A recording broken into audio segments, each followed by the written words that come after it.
We're happy to have you. People are still grabbing snacks coming in, but we're going to go ahead and get started this afternoon. I do want to make one really important announcement. I'll make a couple, but one is a little bit confusing. I've met a few people who have an old schedule they're carrying around, and the old schedule, I don't know how it's still out there in the interwebs, but you know how that goes, right? Once it's out there, it never goes away. That there's something after this. Dinner and then something after, and there's not something after this, okay? So when we're done, go have dinner, have a wonderful time, talk to your friends, call your family, tell them you love them, and then be back tomorrow at 9, okay?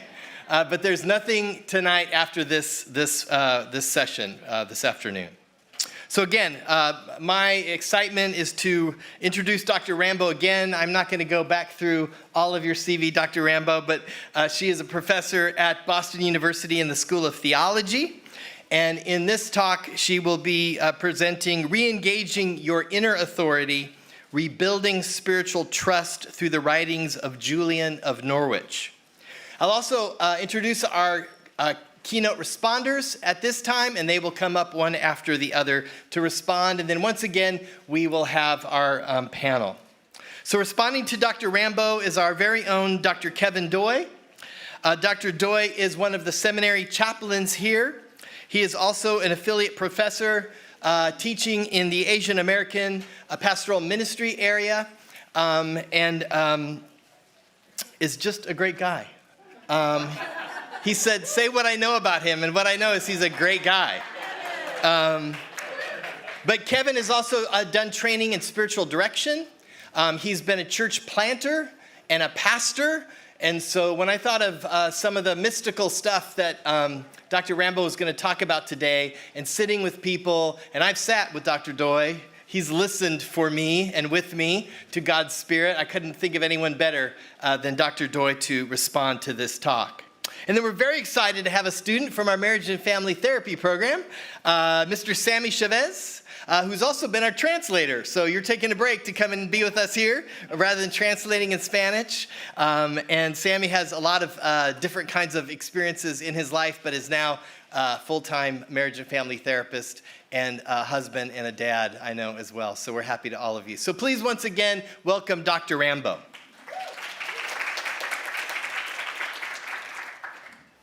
Thank you again. I realize it's nap time. I'm saying that for myself. But I'm looking forward to this session with you. What does a 14th century English mystic teach us about religious trauma? In the previous talk, I called for a better theology of the human spirit and its potential to grow. Julian of Norwich is a guide for us because she detects an obstacle to growth produced in toxic religious spaces. They teach you to outsource authority, to mistrust your choices, and to sacralize harm. Julian of Norwich's writings have been influential in Christian theological circles in a series of visions and through decades of a spiritual practice of writing and meditation. Julian comes to believe that God does not hold human beings blameworthy for sin. The God of wrath preached and taught in the busy commercial center of Norwich, a time of political and economic upheaval, and during an ongoing pandemic, was not the God revealed to her. So this is a connection to contemporary times. The God of wrath that was preached in the city center, a time of political and economic upheaval, and an ongoing pandemic. This God of wrath was not the God revealed to her. She did not see this God anywhere except in church teachings and in the testimonies of those who had received those teachings. The explanations were damning. Contemporary theologians highlight the interpretive counterpoint that Julian presents to atonement theologies of her day. Julian is sometimes depicted as courageous for rejecting the God-human relationship narrated in satisfaction theories of atonement. I see no wrath in God. Help me understand how Holy Church teaches such. It's almost like word for word from a 14th century mystic. This alternative atonement theology that Julian brings us circles around a parable, a mysterious example that she receives an answer to her queries. It is known as the parable of the Lord and servant. Meditating on this parable over years, Julian has a breakthrough. Maybe God is not like what I was taught. And for many of Julian's readers, there is a breakthrough as well. The heavy weight of blameworthiness is lifted. But there is more, I think, to her contributions, which I hope to capture here. This more has to do with the phenomenon of religious trauma as it's emerging.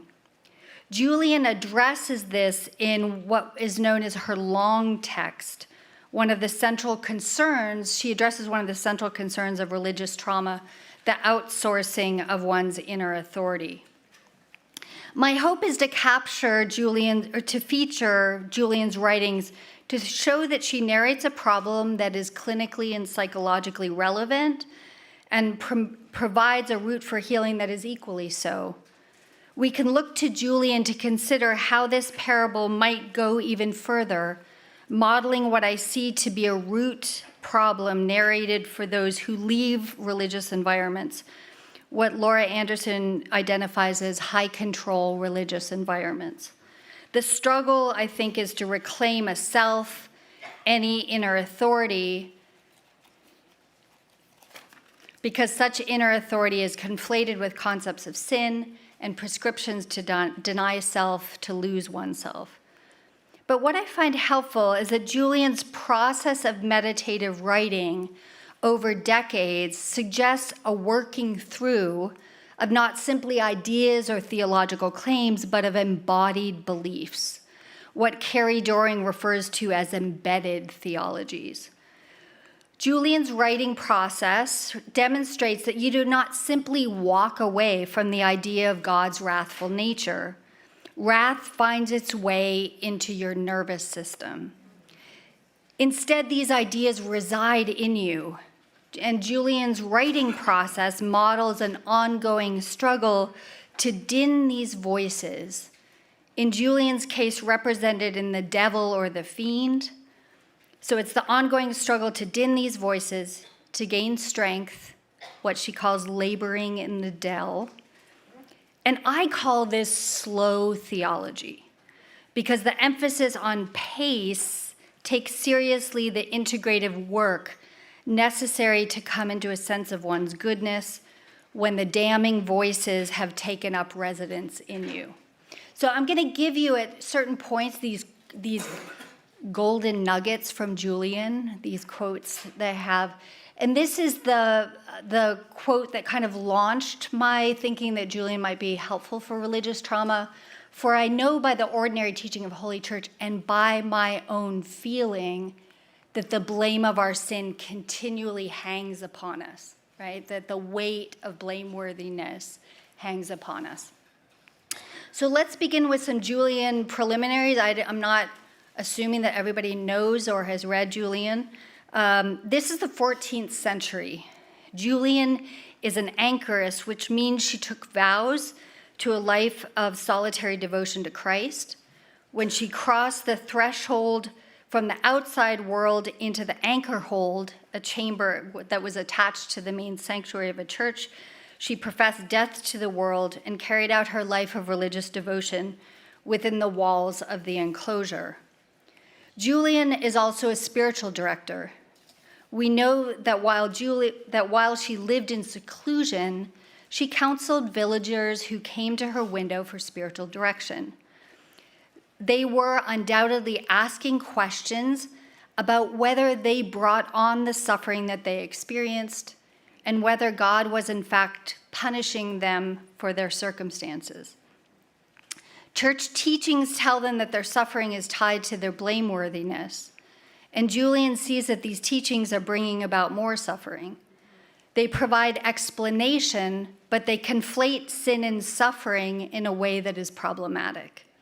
Contemporary theologian Wendy Farley appeals to Julian's writings to display this problem, especially as it relates to radical suffering. So I'm not the first to say she's useful for saying there's a conflation of sin and suffering in Christian teachings that contributes to trauma rather than alleviates it.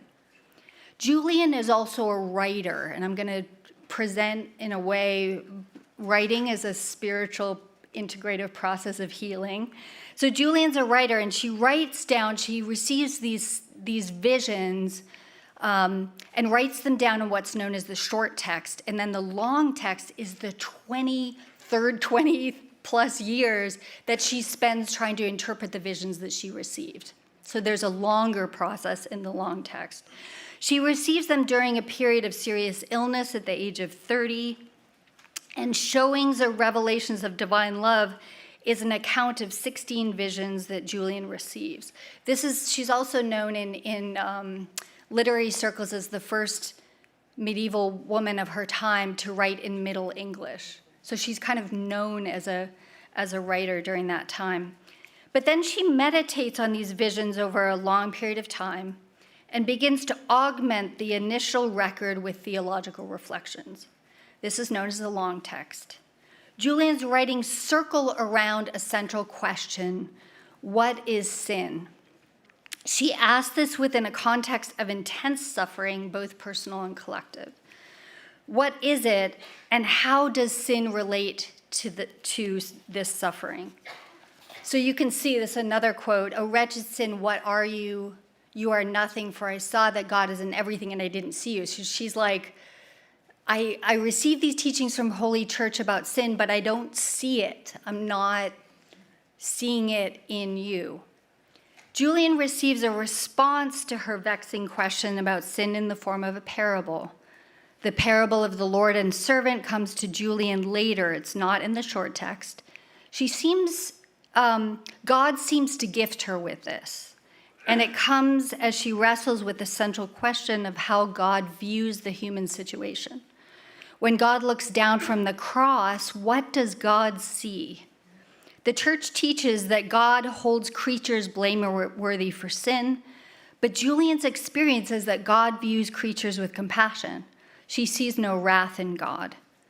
And yet church teachings about sin convey a God of wrath, a punishable creature, and a path for redeeming the situation through Christ, who atones for the transgressions and restores creatures to right relationship with God.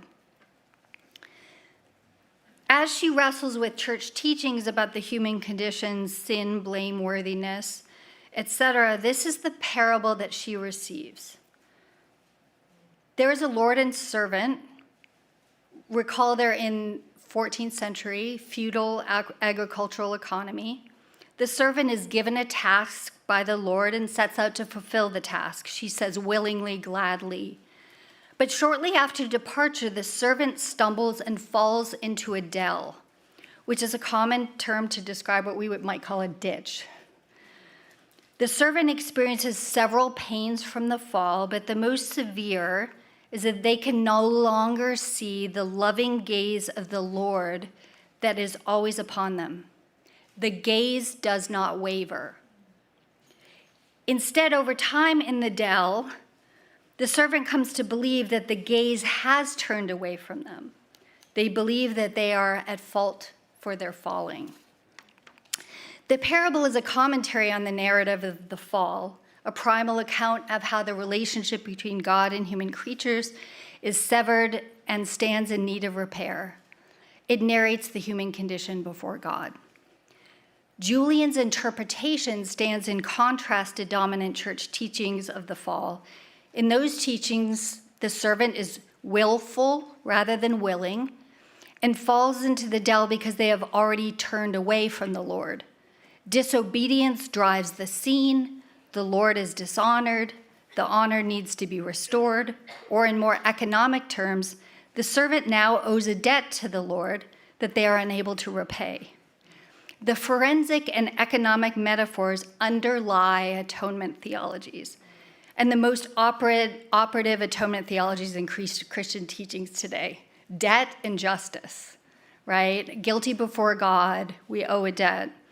But Julian sees fault nowhere, only the frailty of the creature who finds himself in the dell, not as a result of defiance or disobedience, but because due to weakness, they, like a child learning to walk, stumble in eagerness to please their parent.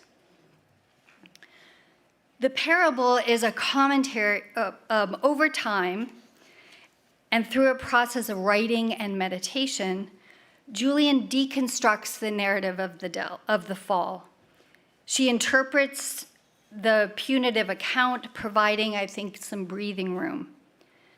I can testify to this as a classroom instructor who assigns Julian, and when students encounter Julian's alternative of the fall, they express relief.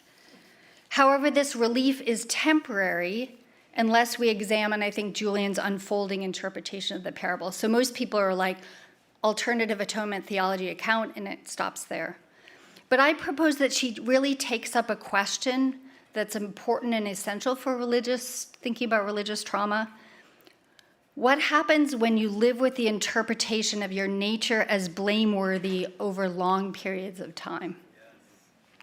You do not simply walk away from a wrathful God or cognitively trade that in for a loving God. Wrath has wired your nervous system.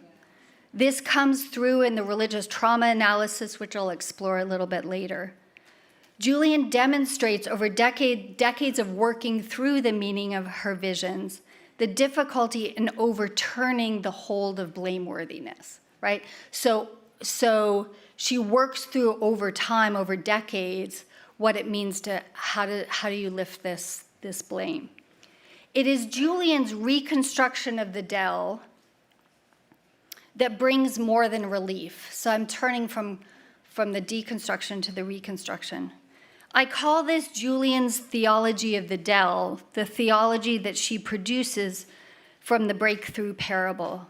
The dell is really a third character in the parable, as significant, I think, as the activity between the two characters. If the dell is not a place of judgment in which human beings fall deservedly, what do we make of this place in which the servant finds themselves? I suggest that she reclaims the dell as a site of spiritual integration, a site in which the soul undergoes a process of releasing the hold of religious messaging and rebuilds spiritual trust. She speaks to an insourcing of authority and agency, not over against God, but in accompaniment with God. It's back to my earlier talk about a theology of accompaniment. The initial struggle of the dell is to release the hold of messaging that targets your fight-flight system, keeps you hypervigilant, and deprives you of sources that nourish a sense of your internal goodness. But there's more. Julian invites us to consider a spiritual process in the dell. Her visions break open a process that she compares to learning the alphabet, her ABCs. So she turns to think, it's like we got to begin again. She begins to relearn the spiritual alphabet and starts to teach others from the dell. Not a site of judgment, but still a site of pain, isolation, and disconnection. Julian imagines how God might be present there. This is a constructive theological reading of Julian of Norwich. It's what I do, constructive readings of the Christian tradition. I take Julian as undergoing a process in the dell, even as she begins to teach others who find themselves there. So if you read her, it's like, who is the soul? Is this Julian? Is it the soul? Is it? So there's a kind of autobiography going on, I think, in Julian's writings. I suggest that she narrates 3 important movements in the dell that address her initial question of how God is towards creatures, right? Her initial question is, what is sin? How does God see it? How is God towards us? The first teaching is that the soul releases the false gods of punishment and rescue. This process involves releasing the gods of the dell, and I think there are 2 represented in her writings. The first is the punisher god, and the second is the rescuer god. The release of the punishing God is the most obvious takeaway from Julian's interpretation of the parable. The primary source of suffering is not some evil within us, she says. Pain is the punisher, not God. Julian writes, I saw that only pain blames and punishes, and our courteous Lord comforts and succors, and always he is kindly disposed to the soul, loving and longing to bring us to his bliss. There's initial relief in knowing that God does not view creatures in this punitive way. Julian directs attention away from a punishing God and a blameworthy sinner. The parable depicts a loving God who responds to the pain that comes from falling and saves the fragile creature from the dell. Most interpretations locate the significance of Julian's parable in her move away from sin as the why of the fall, identifying the cause in human weakness rather than a faulty will. She takes an Irenaean turn. This is like history. The servant does not intentionally defy the Lord, a defiance which is punishable. Instead, the creature is not strong enough to pursue the task and lands in the dell. This alternative why residing in human weakness still functions, I think, under a similar logic. Julian, by all accounts, shifts away from a theodicy focus on the why of the predicament. Her longer reflections focus on the experience, I think, of being in the dell. Not why do we get there, but what is it like to be there? The punishability narrative is powerful, and so she circles back again to the logic that she no longer holds to be true. But there is still temptation to fall back into the old narrative of Punisher God. So the longer writing is like circling back. I know that you're not that God, but then she goes back to that, which is also a process of kind of coming to terms with your new insight. So she's writing that over a long period of time. But I think Julian faces another temptation, and this is kind of tucked in her writings. The second God to be released is rescuer God. This God rescues humanity from the dell. She opens her 15th revelation with a direct reference to her desire, or the soul's desire for rescue. This is a quote. Before this time, I had great longing and desire of God's gift to be delivered from this world and from this life. This is interesting. She offers us her pre-vision perspective. Like before the visions, I had a longing to flee from the world. She desires to flee her present suffering, escape this life, and to be at home with God. But this desire shifts with her experience of the visions. There's something about enduring in this life that Julian comes to value. Prior to the visions, enduring here seemed to me something that was more than I could bear. What is revealed to her in the visions is that the longing to escape this life increases her suffering. So this is a quote from her.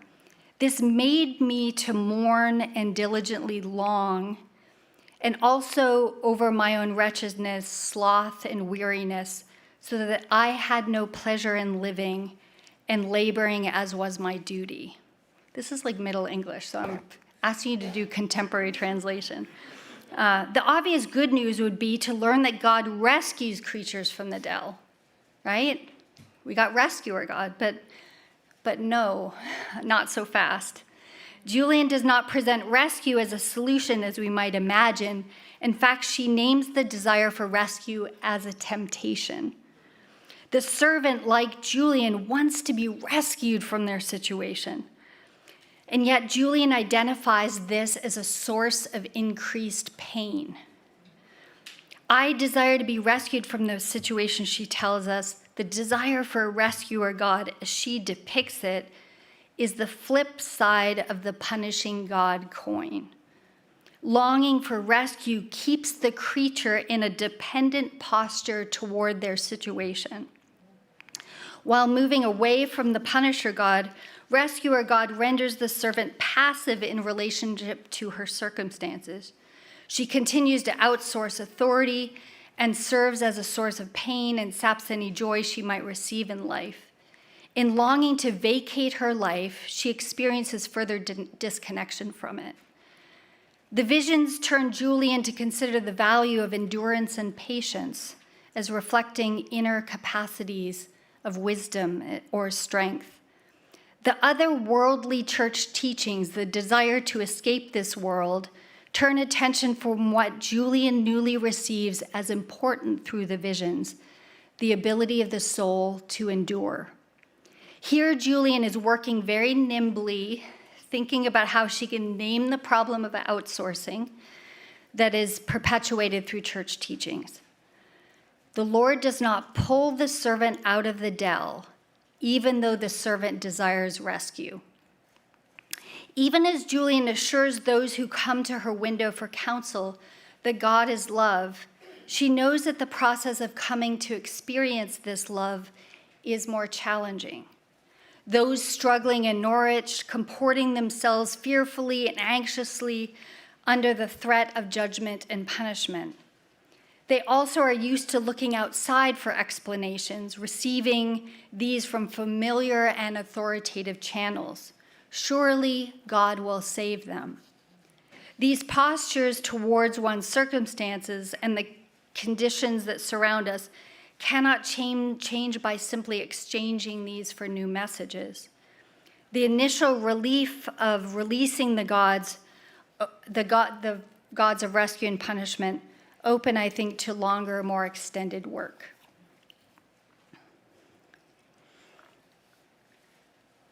As a result of the fall into the dell, the servant is stuck and unable to move. But as Julian's meditations and writings progress, the dell transforms into an active site with multiple characters engaged in different forms of labor. The soul, once inactive, is at work. Christ appears as a woman in labor. The soul, once inactive, is at work. Julian imagines this to be the work of Mother Christ, laboring to birth the soul and to reunite the soul with its nature. The gendering of God as female changes how we conceive of God's relationship with the soul in the dell. The servant, the soul, is accompanied by others and gains strength, like a child experiencing the nurture of a mother.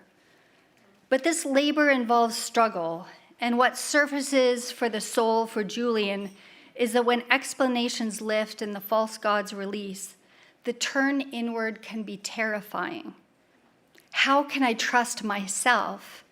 What if I am left unprotected? How will I be believed?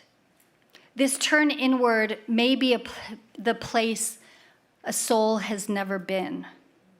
As Julian moves away from these gods, she's assuaged by fear. It's like fear rushes in. She's got these insights, and then all of a sudden, fear just encircles her.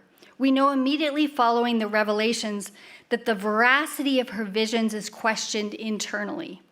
While the visions are, she says, truer than anything I had experienced, flashes of insight disappear. There's no longer any evidence of them. And without the capacities to hold on to these insights, she and others retreat into fear.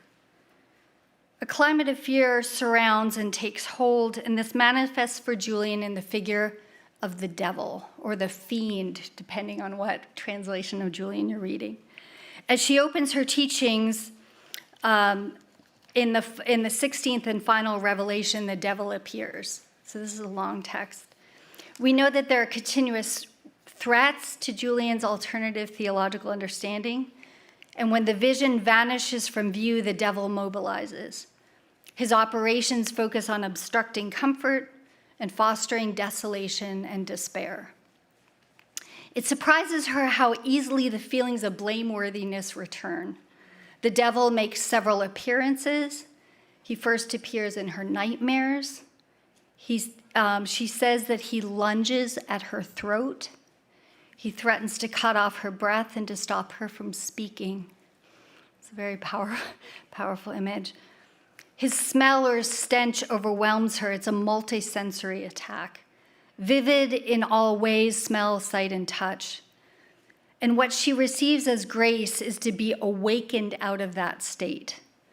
She writes, "And our courteous Lord gave me the grace to wake, more dead than alive."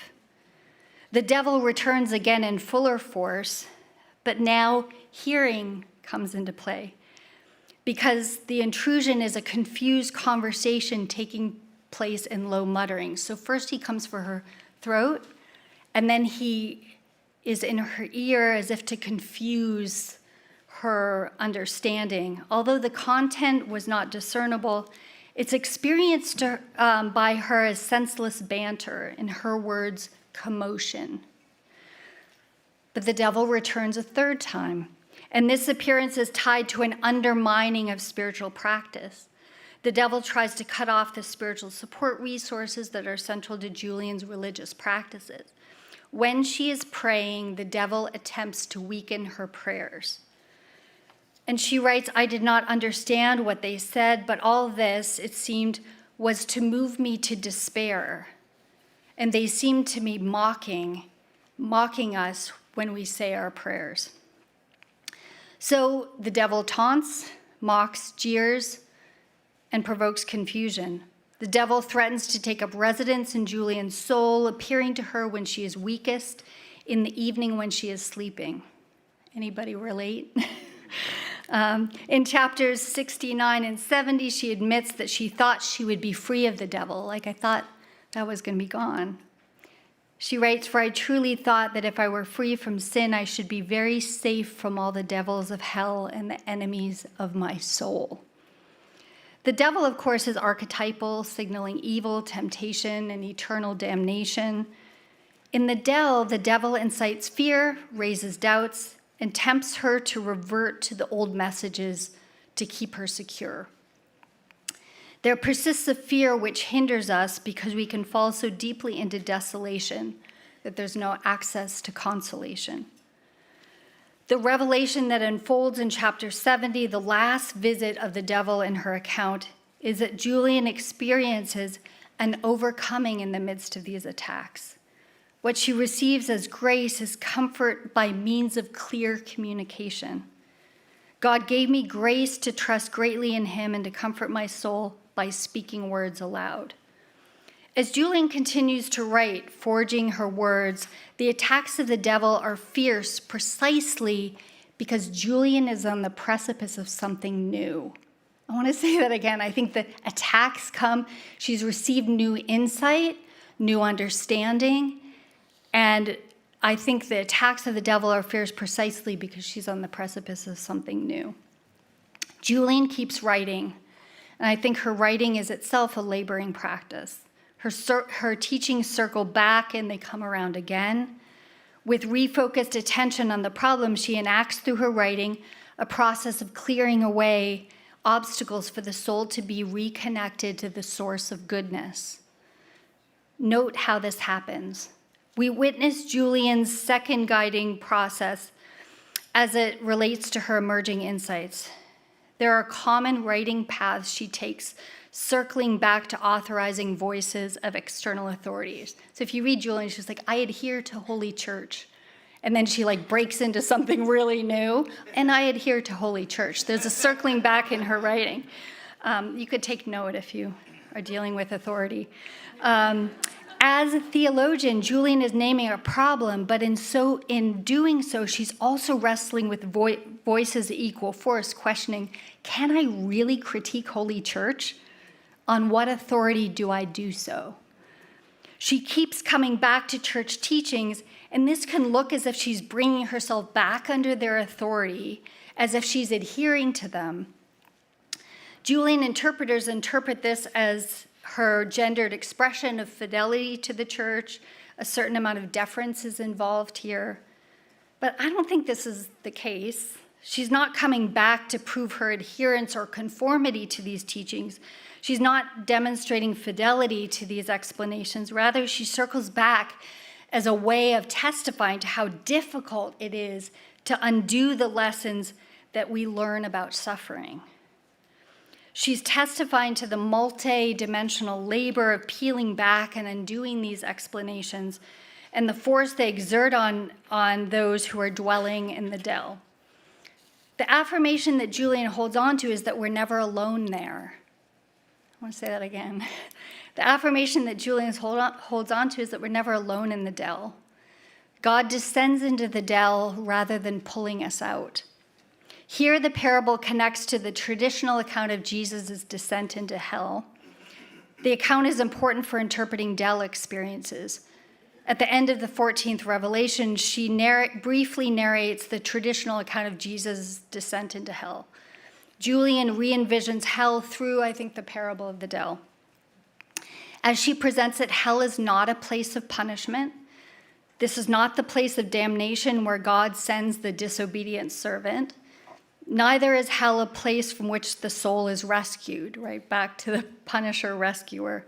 Julian reads the fall into the dell as a descent into the dell. The traditional symbols of the descent evoke images of punishment, but Julian's account reimagines the descent in maternal terms. For Julian, hell is a place in which the soul is initially unprotected and unable to withstand the forces of despair and desolation. When Christ descends there, Christ provides nurture to the soul. If we think of this as a descent into the dell, the meaning shifts. We discover for Julian that this fall is a descent into creaturely conditions, into the mud, muck, and messiness of existence. And instead of punishing or rescuing us from these conditions, Christ, figured as both gardener and mother, begins to labor. He tills the soil and turns over the dirt. The mother groans with labor pains. Christ labors in the dell, and Julian presents multiple figures laboring to reconnect the soul to growth, life, birth, and reconnection. A laboring Christ clears a path for the soul to come back into connection with the loving Lord. Remember, the gaze of the Lord is always there, but the servant loses sight of that gaze. So the descent into the dell clears the path for that reconnection.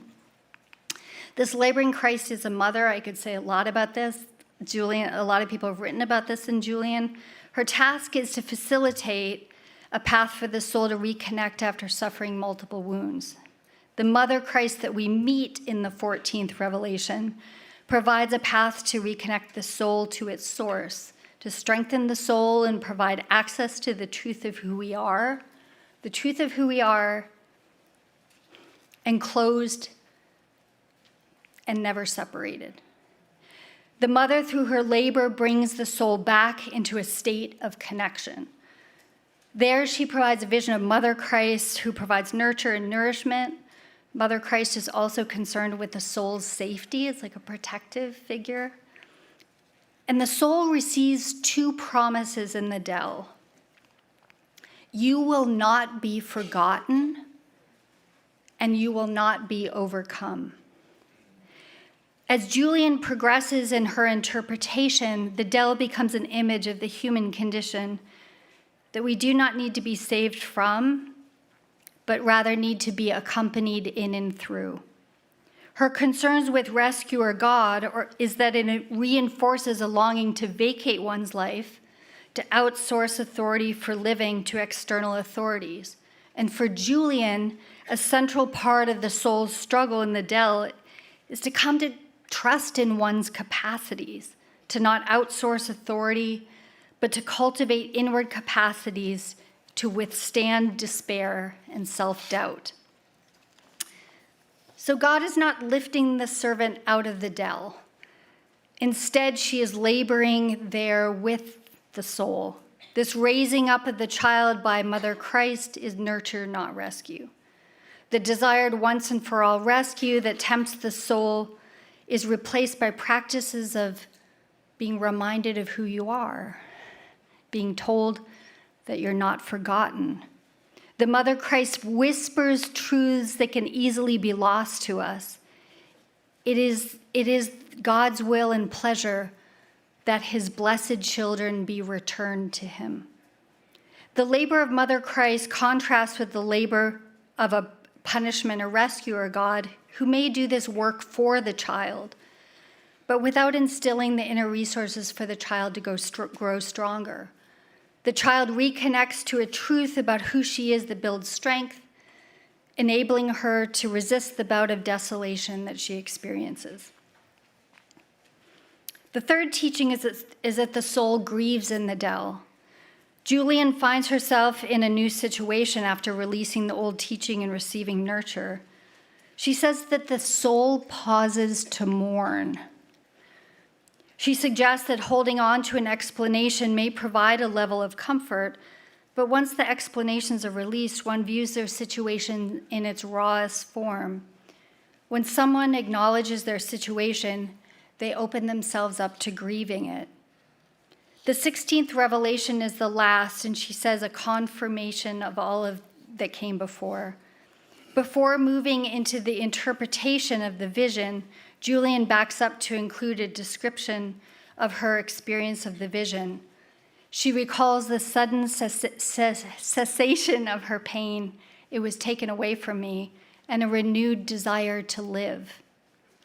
But just as suddenly the sickness returns, she's thrown back into desolation, making the prior consolation that she experienced seem trifling, as if it was not there at all. That's the movement, right? The desolation, consolation movement. The sharp pains of the dell return, and then she tells us she mourns grievously. The dell is a site of grief because the process is not a once and for all. The consolation is never final. Desolation surfaces again. Releasing the explanations of fault and reward, the soul grieves their circumstances. Grief comes from the situation you find yourself in. I would ask maybe as a spiritual director, what is your dell? Right? Grief comes from the situation you find yourself in. Julian describes the multiple pains that the servant incurs in the dell. There's 7 pains. The most difficult of them, the greatest of the 7 pains, is the isolation. When you release the expectations or explanations for why you're there, even if they don't make sense, even if they did not bring relief, the soul is unbuffered from the impact of the dell. In fact, the soul may feel the isolation even more intensely. So what does this have to do with religious trauma? It's all about religious trauma. I'm reading Julian against the backdrop of the literatures in religious trauma. There are a host of messages that people attest to in like clinical spaces. When we've already heard a lot of that today. The message is that one of the strongest messages is that you cannot trust yourself and constantly need to look outside authorities to narrate the self. That's, I think, one of the strongest messages conveyed in the literature. What I hear is a problem in the religious messaging systems that promotes this outsourcing to the degree that capacities necessary for self-awareness and healing are limited. I call them messaging systems because they're not simply descriptions or like stated theologies. They have, as Michelle Panchuk emphasizes, normative judgments built in. They're spoken by people we love. They're connected to embodied rituals and practices. Theorizing the experiences of religious trauma, a survivor finds it difficult to assess their lived experience and their relationship to their body. According to Alison Downey, one's individual formation is arrested by the power of sanctioned knowing within a religious community. That's a quote from Downey, the power of sanctioned knowing within a religious community. Religious trauma shapes a way of being religious in which religion or spiritual teachings and disciplines are used to avoid rather than deepen self-awareness and healing. Michelle Panchuk says as much in her use of the term hermeneutical injustice to describe the experience of survivors who cannot name their abuse as abuse because they operate within environments that name it otherwise. These environments potentially, Panchuk says, incapacitate one's moral agency. In a public piece about religious trauma in the New Republic, a Dallas-based therapist says that a mind-body disconnect is common among her ex-evangelical clients. Sharing an experience with one client, she said, "I asked them about their intuition and whether they were ever taught to listen to their gut. The client looked surprised. What? I don't listen to myself." Receiving these messages over long periods of time, it's difficult to imagine what a growth process might look like. The teachings limit the self rather than grow it. As I mentioned earlier, this is a question for theological educators working in seminary spaces, a need to rethink what we mean by formation and the identity construction work that takes place in theological schools. What we know is that many leave their religious communities, but something of those teachings do not leave. They live internally. The blameworthiness does not simply go away. What I hear in Julian is a slow process of coming into a sense of one's goodness. Julian's teachings as I present them provide insights for those working with survivors of religious trauma. I propose that Julian's Theology of the Dell presents a spiritual process for recovery and also a route for recovering goodness within the theological traditions themselves. That's what I was pointing to earlier, is both an acknowledgement of the harm and a reclaiming of goodness kind of within Christian teachings. Julian's reconstruction of the Dell narrates a process in which one comes to trust their perceptions, claim agency, while being accompanied. Trusting in God also involves learning to trust oneself. They are not at odds. The Dell is a spiritually integrative site. For those familiar with the model of relational spirituality developed by my colleague Stephen Sandage and his research partners, the Dell can be likened to a crucible of change in which the soul engages dialectically in a process of dwelling and seeking. He also speaks about the challenges of accompanying people in the Dell. Most of you do that, accompany people in the Dell. And what it demands of the clinician or the spiritual caregiver to sit with that intensity and discomfort. For Julian, the soul is tempted to retreat to what is familiar, to the messages of punisher God, rescuer God, and blameworthiness. The soul succumbs to those and then once again gains strength and wards off despair. There are rises and falls, ebbs and flows, expansions and contractions. Julian's writing, I think, demonstrates a healing theology forged through the force of dominant teachings. But those who came to Julian's window for counseling were suffering under the weight of these teachings. The explanations they were reaching for were compounding their suffering. That you somehow put yourself there, or that you somehow deserve to be there. A question I get frequently is whether we ever get out of the Dell. I don't think so, at least as I read Julian. We don't get out. Instead, the Dell transforms as the soul discovers an insourcing that they had not previously known. The Dell in Julian's writings transforms into a heavenly city. For Julian, the good news is that one is not alone there. And accompanied through the labors of mothers, something beautiful is created. Thank you.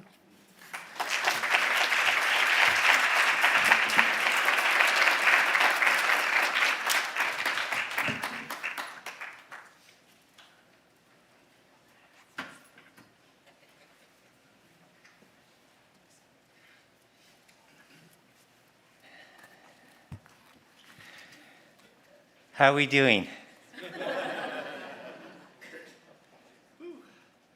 It's a lot. It's good. It's amazing, but it's a lot. Would it be okay if I use some of my time to give folks a chance? If it feels good, is good, you can stand and maybe stretch a bit.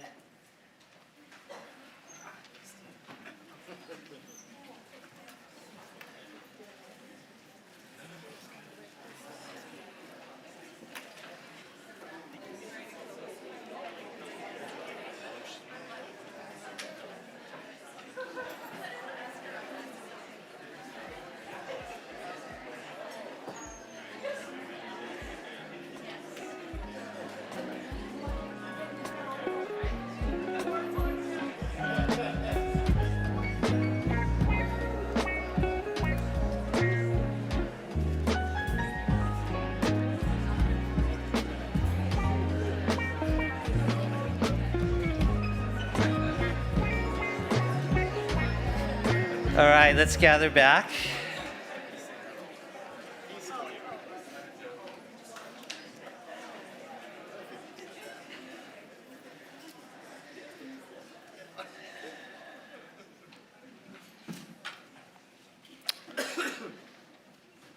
And if I may, I wanted just to invite us, if it feels safe for you, if it feels good for you, just for us to find our center and to settle into our bodies after a long day. And so if you feel comfortable and feel safe, you can close your eyes or hold a soft gaze in front of you. I invite you to notice your feet on the ground, on the floor, your rear in the chair.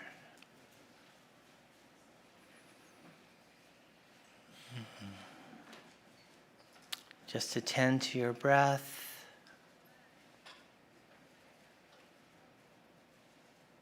Invite us to draw a deep breath in and draw down our breath.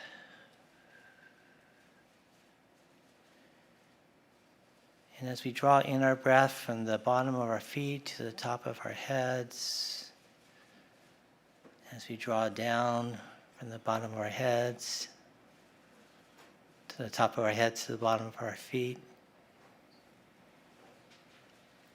that we imagine the life of the Spirit flowing through our bodies.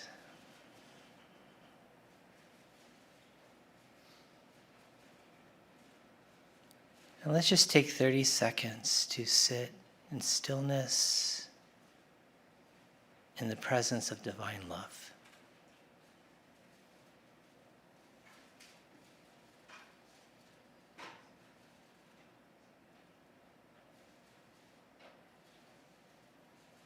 Where we are free not to produce anything, but simply to be.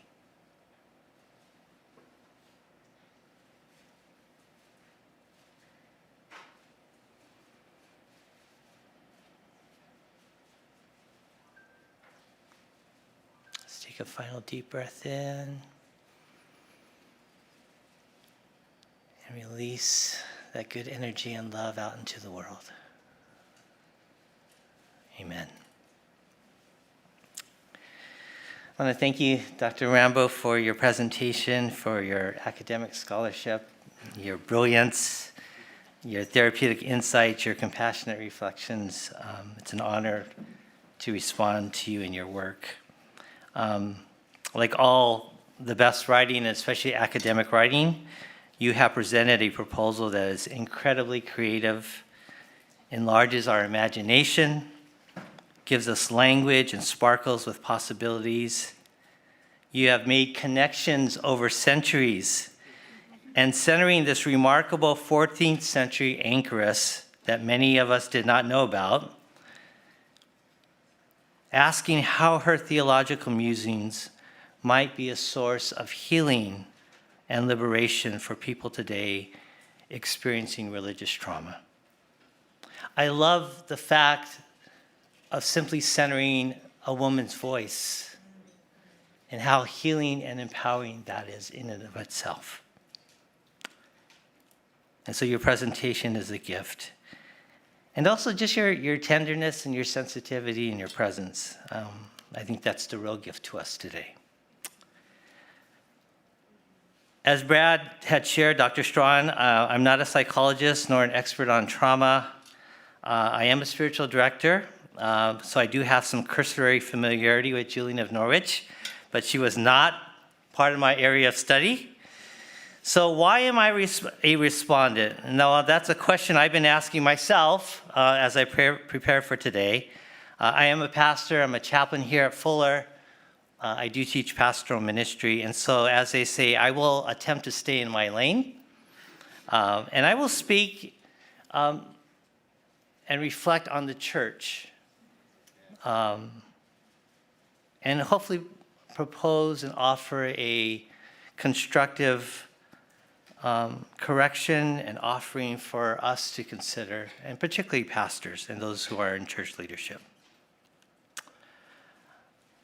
The first thing I want to have us reflect on, Dr. Rambo, as you began your reflection on Julian of Norwich, you set her writings, her visions within the context from which she's come. And I propose that while there are high controlling religious environments that have always existed among us for all of time, but they seem to emerge with greater fervor during times of great disruption and chaos. So Julian was writing in the Middle Ages, and as you mentioned, Dr. Rambo, that there was war and unrest and famine and the Great Plague. The anchor, the solitary cell in which Julian ministered, had three small windows. One, she could see into the Mass and the Eucharist, the church. The other window was she saw into the servant quarters, and so she was familiar with domestic life because there were women who attended to her in the cell. And so she heard about life out there. And then there was a window into the world. And this is where she tended to regular people, ordinary people who came to her for spiritual direction. The crusade of 1383 happened during Julian's time. And she would have been familiar with soldiers returning from the ravages of war, returning to Norwich. And she could not unsee what she had seen.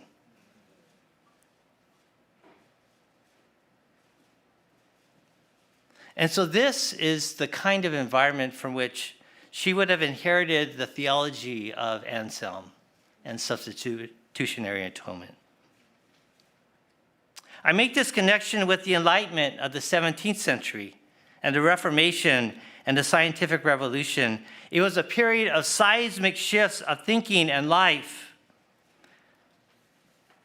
The church was unseated as the place of primary authority. The church became a place that was unreliable in its worldview.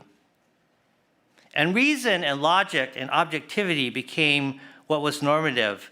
And with that, reductionistic thinking and seeking after certainty. From there came modernity, and from modernity, what we now understand as the evangelical church and its insistence on apologetics. The church has preached faith as certainty because it's its way of controlling its own environment. Bring us to today and late modernity, post-modernity. In our digital age, we have seen more disruption than any time in human history, many scholars believe. And so you see, unsurprisingly, the rise of fundamentalism. It's a way to tame the chaos. And when we realize we can't tame the world, we try to tame God. We use God to control all aspects of our existence. And so in great periods of upheaval, we return back to old habits, old ways of thinking, the temptation to control, to find safety in simplicity. This is why binaries are so strong today. When everything seems uncertain, we long and desire, just tell me what is right and what is wrong. Tell me what to do. And we outsource our authority. Julian of Norwich would have been familiar with Anselm's theory of atonement. Christ's death satisfies God's justice and judgment of sin on our behalf. This is Anselm's theory. It's the prevailing and controlling metaphor of theology of the church in her time. And it exerted guilt and fear. It is the punisher God that Julian knew. As a spiritual director, she saw people who were suffering under the weight and burden of their own guilt, wondering if God was punishing them for their sins. And it's to this that Julian awakens to, that this is not the God that I see and know. The problem with Anselm, or at least our interpretation of Anselm, is that it begins with, I am a sinner, and my sin put Jesus on the cross. That we cause Jesus' death. So God sent Jesus, the innocent one, to the cross on our behalf. And if that's the story, then we are indebted forever, and we are obligated, and this is where legalism comes from. We caused Jesus' death. But Julian imagined seeing Jesus from upon the cross. And Julian imagines that Jesus doesn't see sinners, Jesus sees human persons. We don't put Jesus on the cross. Jesus goes to the cross out of love for us. It is love that keeps Jesus on the cross. Yes, God deals with sin on the cross, but sin is not the primary issue. It's death as a consequence of sin. And so because death is overcome, sin is overcome.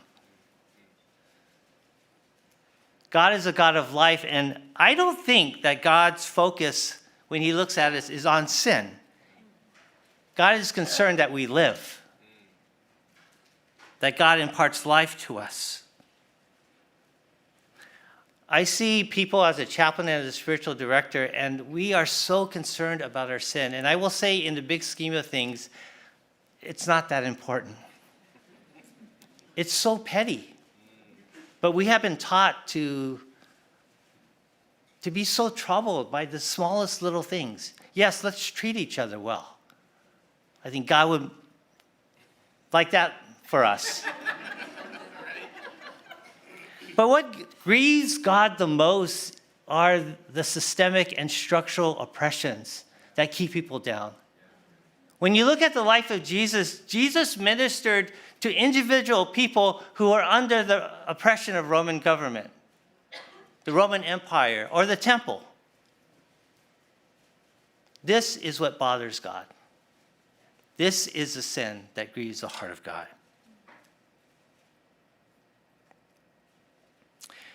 In this time, too, when we feel out of control, we have to invent something like the doctrine of the sovereignty of God, where we think that God is in control and that God is all-powerful. But God is not all-powerful.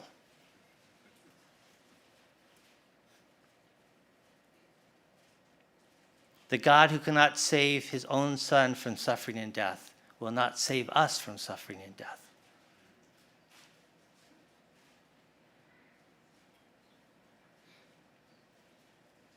The power of God is a weak God. The power of God is to be with us, accompany us through suffering and death, and to raise us to life. God does not have the power to stop suffering and death. God only has the power to raise the dead.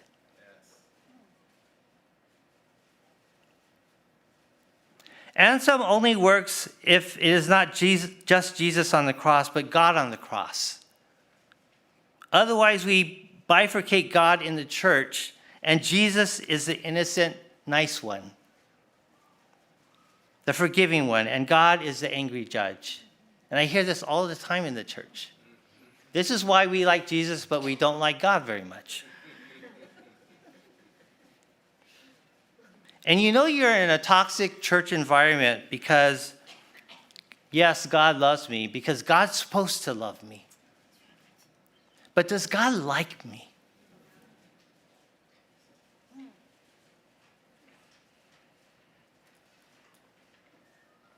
The God of a toxic environment extracts from us, perpetually is disappointed in us. It's the God of the shoulds and the oughts, the God of duty and obligation. And you add spiritual practices to that kind of environment, the spiritual practices become burdensome. It's simply to appease a God who doesn't like me. And that's not life, that's just spiritual death. Second thing I would like to just share is that about the formation of persons amid a life of uncertainty, the dell, as Dr. Rambo mentioned. For me, the dell simply is life. Life is the crucible of change, the site of transformation, the place of integration. There's beauty and suffering in life. And if we really think about it long enough, we don't have the capacity to take it in. It hurts on both ends to see such great beauty and such great pain. And we are tempted, like Julian, to want to be rescued out of that. It takes the mature person to hold the tension, to know that there is suffering, but suffering is only a fraction of a vast universe of good, because God is good. The dell is a place where I see everything, but the world is still a beautiful place. For Julian, this fall into the dell is a descent into creaturely conditions, into the mud, muck, and messiness of existence, Dr. Rambo writes.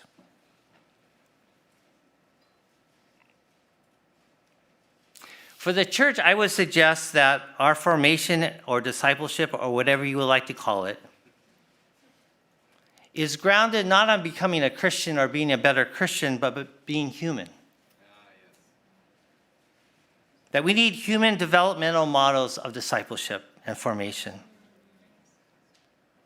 When you think about human development and in the raising of children from infancy, right?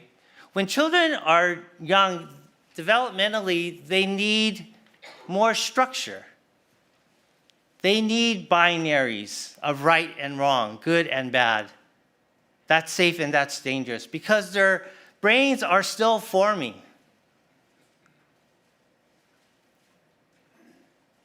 But as they grow older into adolescence and emerging adulthood, they realize, oh, the world is not that simple. There's a lot of gray and mystery and uncertainty. And with that, they begin to question and to doubt. The church historically has said, oh, that's a bad thing. That's backsliding. Back in the old days, that's what we used to call it. That's simply maturity. And that's a necessary stage of faith, Fowler says. Yes, we may go off to college or whatever it is and may never come back to the church, but for those who do, it's at least their faith that they've wrestled with. The goal of formation is not to be Christian, but human. Jesus is the only fully human person who ever lived.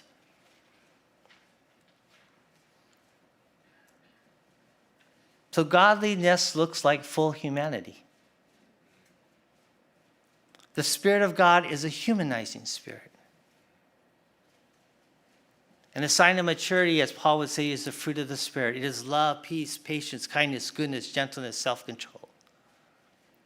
And those are not religious qualities, those are human qualities, they're social qualities.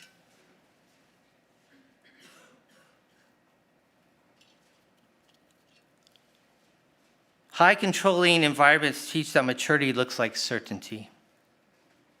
And that's why those churches keep adults like children. Maturity is not certainty, but the capacity to hold tension and ambiguity, uncertainty and doubts. It is the capacity to be okay with questions and wrestling, where they're not signs of immaturity, but maturity. Third and last thing, the practices are meant to be practices of liberation and agency. High control environments turn good spiritual practices into ends. They become measurements of our spirituality. Spiritual practices become a benchmark for whether or not we're good Christians. The Pharisees made the Sabbath a burden.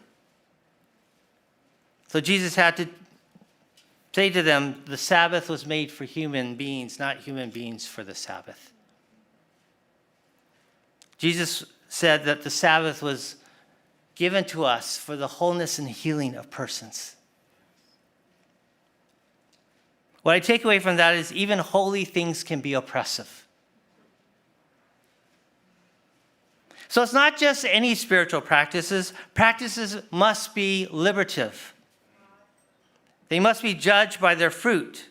And so the one criterion I have for spiritual practices as a chaplain, as a spiritual director, as a pastor, is it life-giving? Because if it's not, then stop. I've told people, don't read your Bible. Don't pray until it could be something that's liberative and life-giving to you. I'm going to get fired at Fuller.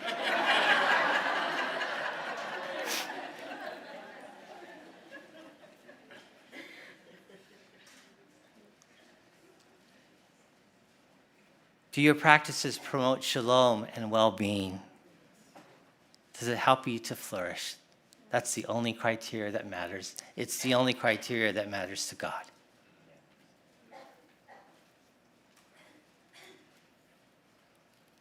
The Spirit is an empowering Spirit. As a chaplain, I sit with folks who often come because they are discerning something, a decision that they're trying to make. And they're obsessed, so bothered, concerned, eaten up inside of whether they're right or wrong. And so they come, tell me what to do. Tell me what to do, chaplain. And my goal with them is to help them to be present to the divine who is with them. My goal is to help them to tend to their own heart. Controlling environments cause us to mistrust our choices. I often ask, well, what do you want? And if they've come from a controlling environment, they don't know what they want because they were never allowed to know what they wanted. Not even allowed to think about that. High control religious environments, you're not supposed to want anything.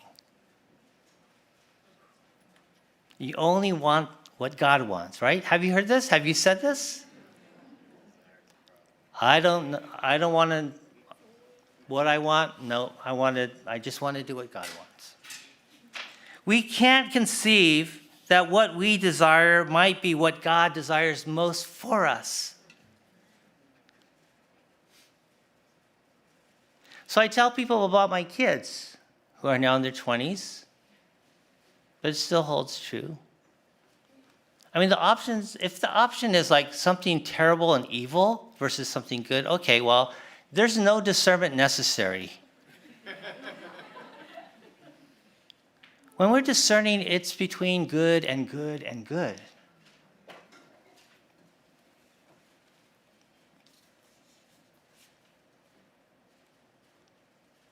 And as a parent, well, what would you like, Jaron? What would you like, Kobe? You tell me. What seems to sparkle most for you? Great. Yeah, I will support you in that. I think God's a lot like that.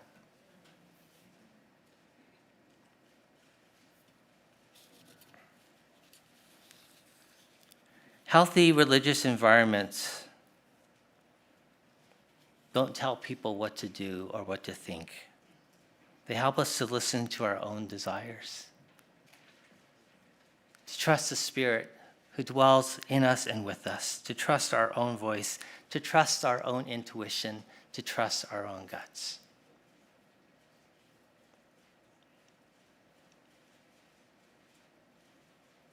Both because they're ours and they're good, but also because God meets us in that place. Last thing I'll say,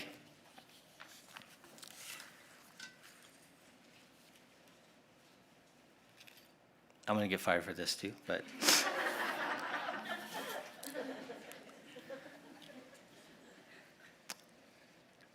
if you've had to leave the church to be human and to find healing, I just want to say I bless that. Good for you. Some of us have to leave the church in order to get better, in order to feel human, to be the person that God created us to be. Sometimes we have to leave the church.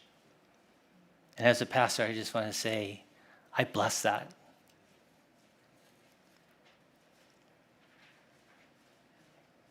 And when you're healed enough, and you feel the tug and the longing to return, you know what? At least it's on your own terms and your own agency. And this is where I pray for the church, that there might be a community who practices unconditional positive regard for you,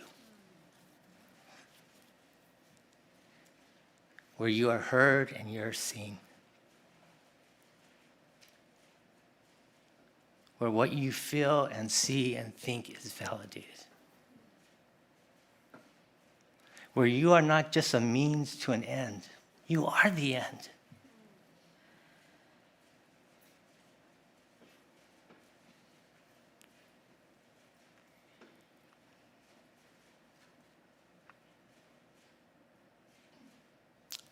Amen.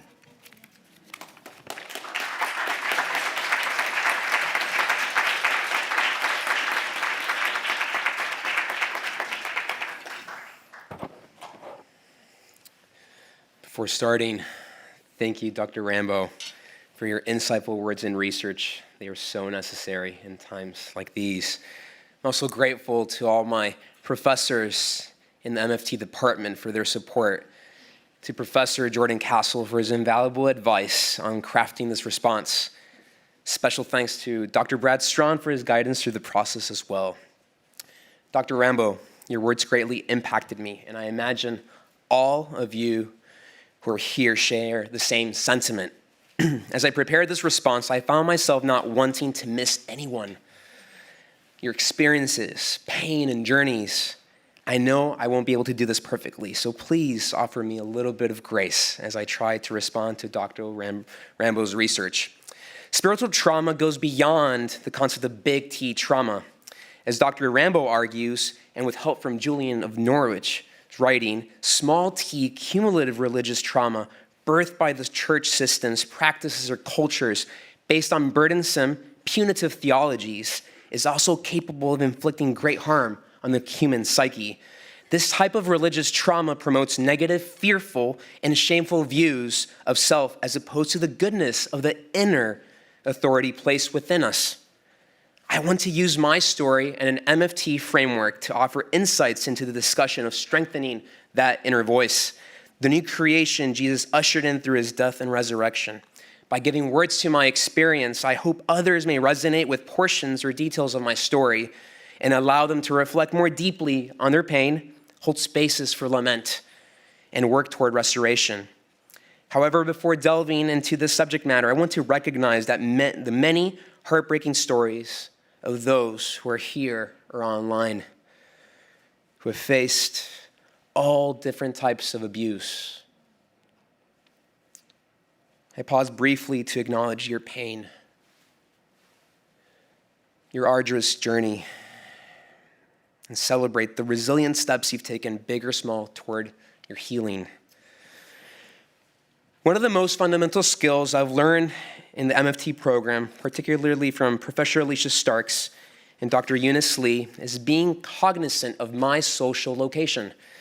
Naming my social identity provides insight into how different factors of my upbringing and background impact how I interact with others, and in this case, with the topic at hand. Although I'm currently able-bodied, there was a time this wasn't a reality. Truth is, I was an able-bodied for almost 10 years of my life. In 2009, during my second semester in college, I was diagnosed with ulcerative colitis and a comorbid sacroiliitis. For those who don't know what this autoimmune disease involves, UC causes lesion and open wounds throughout the digestive tract. The most common side effects included chronic fatigue and excessive weight loss, abdominal, rectal pain, and bleeding. Generally, I would go anywhere from 20 to 30 times to the bathroom on a daily basis. And sometimes I'd have to stay in the bathroom for hours at a time. On top of that, the sacroiliitis produced such a debilitating pain that at times I couldn't even get up from bed. I was unable to live a functional life, and I know many of those here can resonate with that. Sometimes there are the hidden illnesses. I take the time to share these symptoms to give context to the strange trauma I experienced for 10 years. Every day was not only a physical battle, but my mind was racked with questions I didn't have and no one had answers to. Will I have a family? What will the future hold? And all the questions in between. Remember one time, my wife and I were joint youth pastors. I had to give a talk, and I had to go to the bathroom, and I didn't come back only until 2 hours later when everybody had left. I remember thinking, is this how it always will be? Naturally, living like this for 10 years of my life took significant toll on my mental health. The doubts continued to mount. I developed depression, and I even got to the point that living became so unbearable that I became suicidal. I loved and trusted God, but I also didn't want to live anymore. Was he even with me in the dell? I was inside my own prison. That was my physical and psychological trauma. Church became an unsafe place. Some people at church told me, if only, and maybe somebody has told you this before, if you only had more faith, God would heal you, right?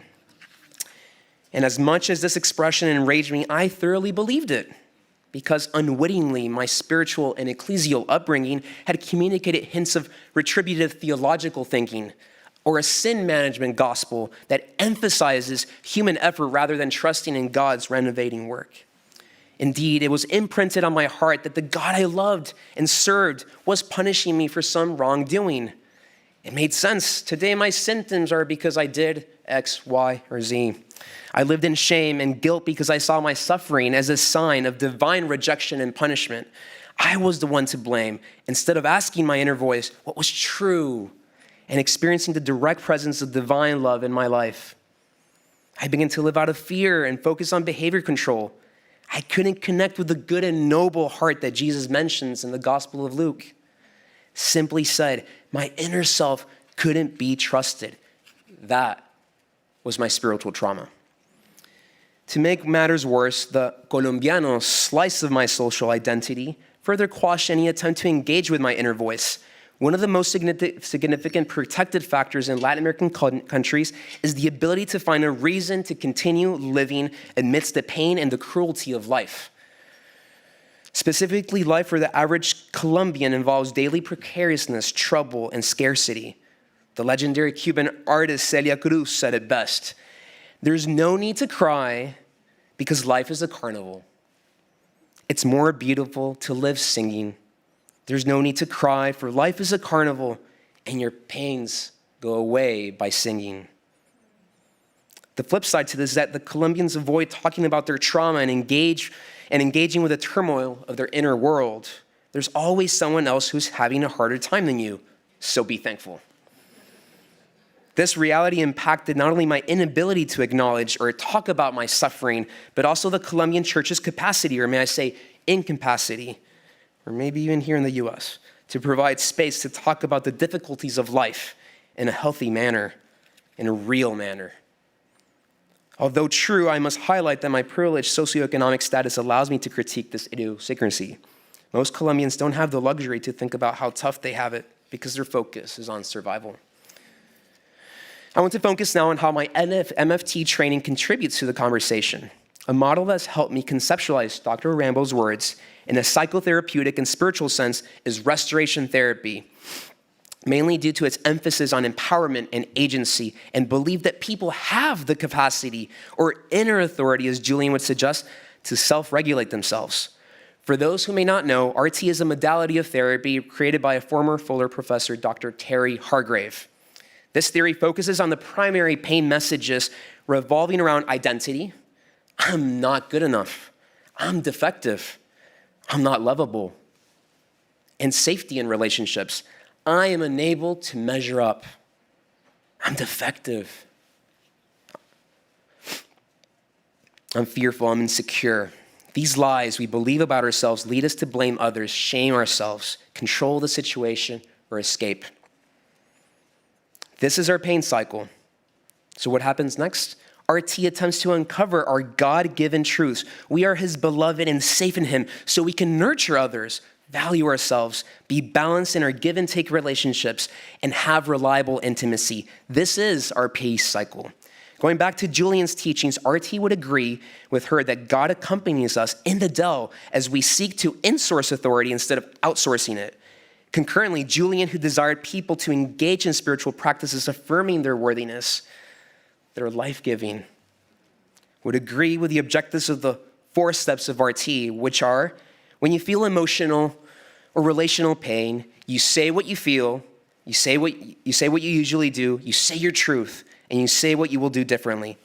How does this strengthen our inner voice? According to Dr. Hargrave and his co-founder, Dr. Franz Pfister, in the RT model, and I quote, we absolutely have become convinced that changing these old fundamental states that exist in the executive operating systems of individuals requires us to give clients and patients clear insight about their processes, giving them clear and identifiable cognitive and emotional maps that make sense, and practice with them until thoughts and behaviors are effectively changed.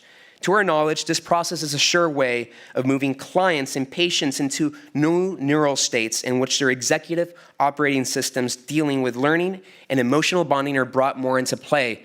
As we have learned, we have to teach the client or the patient the skill necessary not only to combat the existing pattern, but also to teach him or her an effective way of moving to a new and more effective neural state. In short, RT uses principles of mindfulness and neuroplasticity to strengthen the inner voice. I'll give an example of what it would have been like to have understood my pain and peace cycle back then. In my sickest moments, what did I feel? I felt fearful about my future. How did I cope? I escaped my physical predicament by isolating myself from others, including God, and ignoring my inner voice. That's my pain cycle. To break this, I would need to say that God-given truth to counter the lie. What was that truth? I am secure in God. So how could I act differently? I could be vulnerable with others and God and remain in connection, which is where healing happens. This last part demonstrates what RT is all about, per Hargrave and Pfister, but the essential element of restoration therapy is to restore the elements of human existence that most often cause individual and relational brokenness. Restoration therapy is about restoring love and trustworthiness to the human condition, so our relationship with others, ourselves, our inner voice, and God may be healed. Although I did not have the RT conceptual framework, God used a therapist and a coach so I could begin to deepen my self-awareness, listen to my inner voice, and heal. From a systemic perspective, my journey of reclaiming my voice had massive rippling effects within the church I was serving. This reflects a key principle of systems theory. Change within one part of the system inevitably influences the whole. Out of my experience, my wife and I, who were joint youth pastors, created safe places for young people to be vulnerable about their darkest, conflicting thoughts and feelings and the tensions they felt. By fostering spaces of vulnerability, confession, and growth, we weren't just supporting individuals, we were nurturing a more compassionate and adaptive community, one in which the inner voice was valued. Indeed, as Bowen family systems theory would posit, individual shifts can alter relational patterns and fostering healthier dynamics within and throughout systems. I begin to wrap up, and there are a few questions I would like to pose. Number one, how are we currently accompanying people in the dell? Are we doing this well? Are we reminding others that they aren't alone in their suffering? Due to the pervasiveness and sometimes covert nature of these punitive theologies that focus on the wretchedness of human nature, how can churches, mission organizations, faith-based organizations promote cultures in which we believe and rebuild trust in the goodness of the new heart God has given us? How can we instill in others the idea of the goodness of our inner voice? And three, inevitably, our human frailty can impact the health of our inner voice. So how do we appropriately recalibrate our mind, body, and souls with God so we can trust our spiritual selves? In closing, the MFT program's core mission is to equip clinicians to bring God's shalom to a broken and hurting world. Yet we must first tend to our own inner lives, ensuring we are whole before guiding others. This calls for self-care, life-giving spiritual practices, personal therapy, foundations of reclaiming our inner authority. However, regardless of how we reclaim it, we must never forget that this can only be done if we invite God, Christ as mother, el divino compañero, the divine accompaniment, to walk us through the path of healing and restoration of that agency. The beloved disciple said it best in 1 John 4:18, and this is the Amplified Version. There is no fear in love. Dread does not exist, but perfect, complete, full-grown love drives out fear, because fear involves the expectation of divine punishment. So the one who is afraid of God's judgment is not perfected in love and has not grown into a sufficient understanding of God's love. This is the way forward for those navigating and recovering from big T and small t religious trauma. Thank you.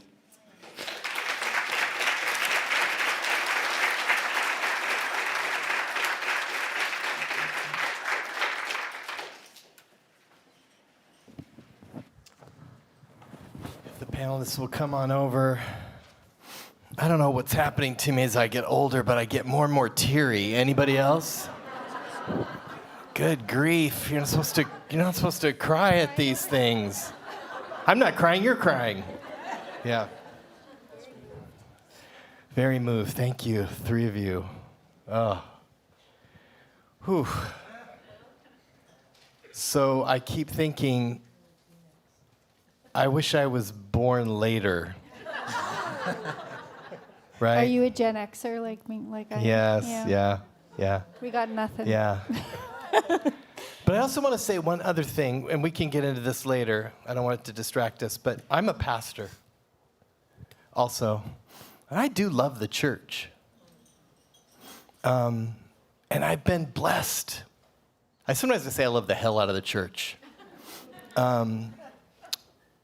It's been a place of growth and transformation for me. And it's been a place of suffering and pain.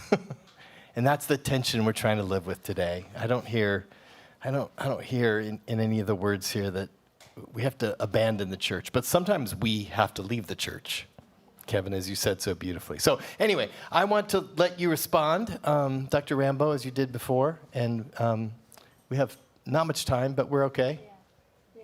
No, I think that was Sammy's time, so we're okay. Time is reversing on the clock. I guess I'm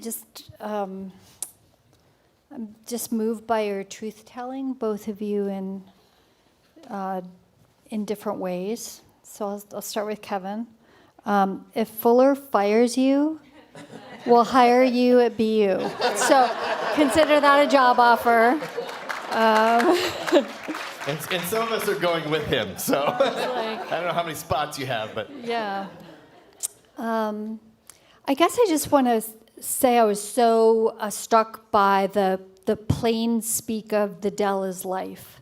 Like, I didn't really say that, but I was like, you don't get out of the dell, someone descends in the dell with you, the dell is messy. But yeah, I did say the dell is the human condition you don't need to be saved from. But I was just struck by that, the shift to life, the attention to life. What is life-giving? Life is something to be lived. These are all affirmative statements that often people in religious spaces, it's like, I don't know, did I ever hear that somewhere? But I just think that's very powerful for you to think through then. What are spiritual practices of life if they're not appeasing a God or like a means to an end? Maybe they are the affirmation of life full blown. And you're going to hear that in Howard Thurman tomorrow because he makes the same move, right? The life avoiding theologies. He says God is life. God is life. So capital L. So if you're talking about a relationship with God, you're talking about a relationship with life. So there's just, and he was all about the spiritual practices of becoming more attuned to life. Jesus is the model. His life was shot through with vitality. These I think are the healing theology moves, and you can provide the spiritual practices that I think, I'm at the limits of my theological work. But what does that look like in terms of spiritual direction, spiritual practices?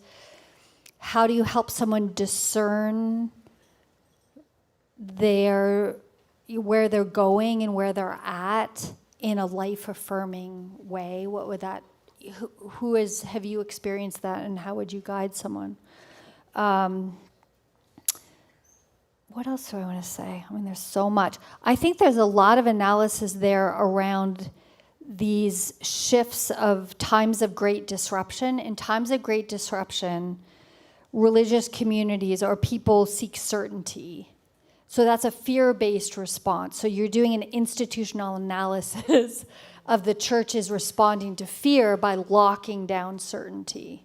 And what that means is it becomes harmful, but really it's a fear-based response. So how do you address that fear that masks as certainty?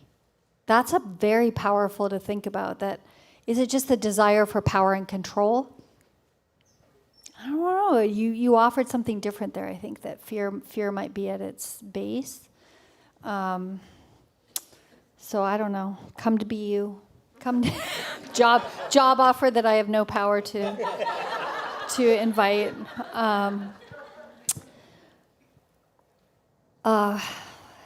Sammy, that was just incredible. First, the acknowledgement of those who've been abused. One of the things is just like to be seen, right? Like to acknowledge. So I think when people are asking about like, well, what does the church do? What do we do if this is? And I'm like, slow it down, and like see people.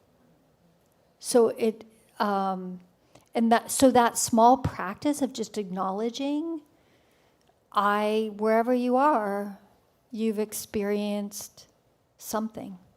We carry a lot of pain, maybe trauma, whatever. But so that just like practice of acknowledgement, people are struggling, and then moving to share your story of struggle. Whoa. And from that testimony comes a different relationship now that you have as a youth pastor. I heard that you somehow out of that experience open up a space for young people to maybe say, I struggle too,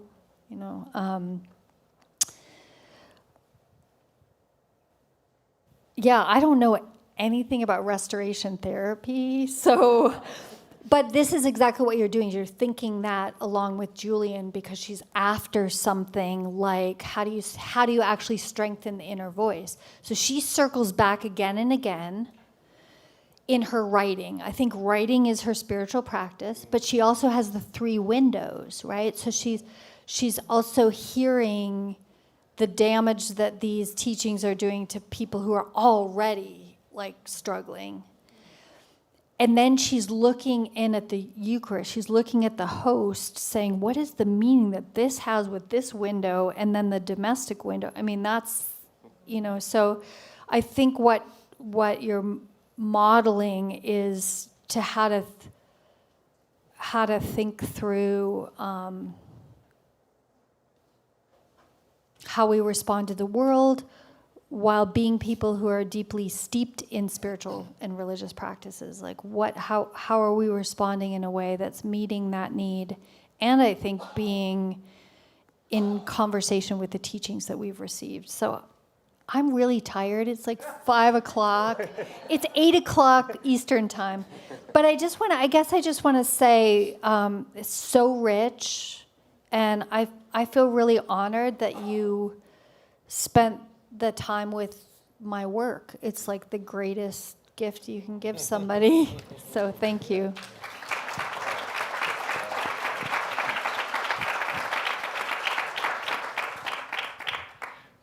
Well, I know it's late. Let's go eat and drink.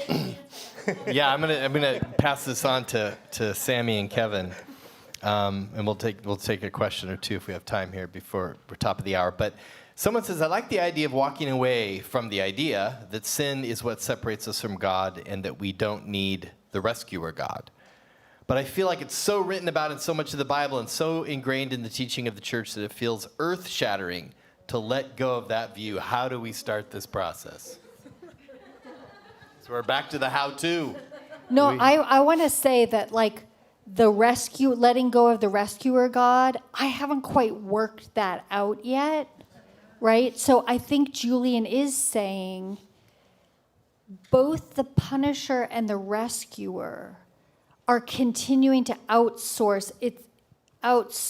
Like you need to be rescued from your situation. I think there's something about the laboring in the dell, which is somebody comes to accompany you so that you gain strength. And so a version of the rescuer God goes away. But that felt very audacious for me to write that in Julian, because I'm like, is she really thinking that? Yeah, I think she's really saying that. The desire to be rescued from your situation is a kind of outsourcing and not an insourcing. But I haven't worked it all out. So for whoever wrote that comment, I'm like, yeah. But accompanying is not rescuing, but it's also not abandoning. Absolutely. I was going to say this morning, this is back to my geeky Gospel of John exegetical work, is that the term pisteo, to believe in the Gospel of John, as you get towards the later chapters, which I was really focusing on, the term meno, to abide, starts replacing the term believe as almost a synonym. So that's from the biblical commentators. But that there seems to be a shift in John with this abiding or remaining seems to be synonymous with believing. So if you think about like propositional, you've got to believe. There's a shift even within the gospel that invites into, I think, a kind of accompanying. Why isn't believing a practice of accompaniment? It certainly is an embodied practice and attachment, right? I believe absolutely. I'm attached. I don't believe, I feel, right? How about, to that question, how do we move from that rescuer God? Do we move from it? How do you think about that? I think the way the church often talks about sin is abstraction, and it's also about doing bad things. And if I understand Paul's description of sin, it's dehumanization. This is why the ethic for Jesus and Paul is love. It's all relational. And so if you look at Galatians 5, before the fruit of the Spirit, you'll see the list of vices, and they're all social. Jealousy, dissension, quarreling, right? These are the sins that Paul lists as sin. But it's dehumanization. So when we're activated by the Spirit, the fruit of the Spirit is simply Jesus being poured through the human life in social relationships. So love, peace, joy, patience is what Jesus looks like when it's expressed through human persons in relationship. So the core is love socially. So as a parent, if my kids say something to me that's hurtful, okay, I'm an adult, like I can take it. I am more concerned that they treat each other well, that they stop fighting, right? So I think God's much more concerned about our social relationships and how we treat each other and the world and the planet. This is why oppression is such a big deal. Does that make sense? God is not, he doesn't really care if you had a quiet time today or that you swore, you said shit in church. It doesn't matter. But these are the things He's still getting hired at BU. But these are the things that Christians are concerned about.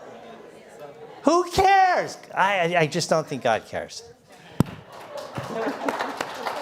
Someone slipped something into Kevin's lunch, I think, today. He's fired up. I love it. Thank you, brother.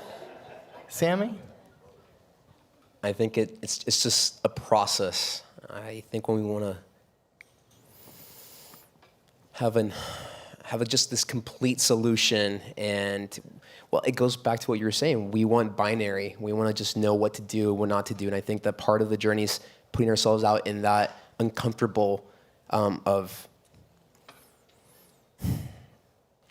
that there's a lot of gray.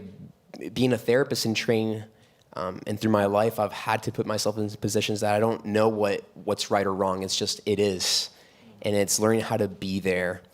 And I think that I was thinking about being a parent as well has really changed a lot of how I think and how God sees me too. I came up with a lot of the control and that you get what you deserve. And just seeing my kids, like this morning, like he had like the worst reaction towards me. And then I just saw a picture of him and I was like, I love him. And that's what God does. Like we're human obviously, but it's, he just wants us to be in relationship and finding. I was so impacted by what you said about finding life-giving spiritual practices. For so long, I was taught, and I love my dad. He was an incredible man, but there was this whole thing of you need to read your Bible, you need to pray. This is what you need to do in order to be a good Christian. And I've been deconstructing that through my journey here at Fuller. And what is life-giving? What is honoring?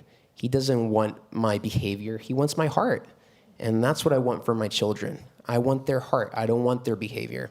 So it's a process. I think it's starting to acknowledge and to finding those life-giving spiritual practices. Can I share a life-giving spiritual practice? Yeah, well, that's the next question. Oh, it is? It's literally, yeah, like what are some of the life-giving practices? Did you write it? I did text it in. Okay. No, I was envious of the previous panel because people were, I was thinking about that, and it's a little disclosive because it has to do with my dog. So I'm going to talk. We love dogs around here. Yeah. So I'm a dog mom, and I'm going to talk about Howard Thurman and dogs tomorrow. So there is a connection. But every evening before I go to bed, I have this super lovable golden doodle, and he's just I've learned so much. I feel like that this is how I've reconnected to life. And I get on the floor with the dog and I spoon my dog and I say, Finn, do you know that you are the dog of my life? and it is a practice. I do this every night, and sometimes my husband's there, and I say to him, you know what time it is? I don't know if I'm talking to the dog or my husband, but I then get down on the floor, and it's like, it's touch too, because the dog helps me regulate. Like, seriously, I'm like, that dog is breathing in the there is no stress in that dog. That dog has the best life ever. But there's something about that is like, it is my evening ritual. I don't have children of my own.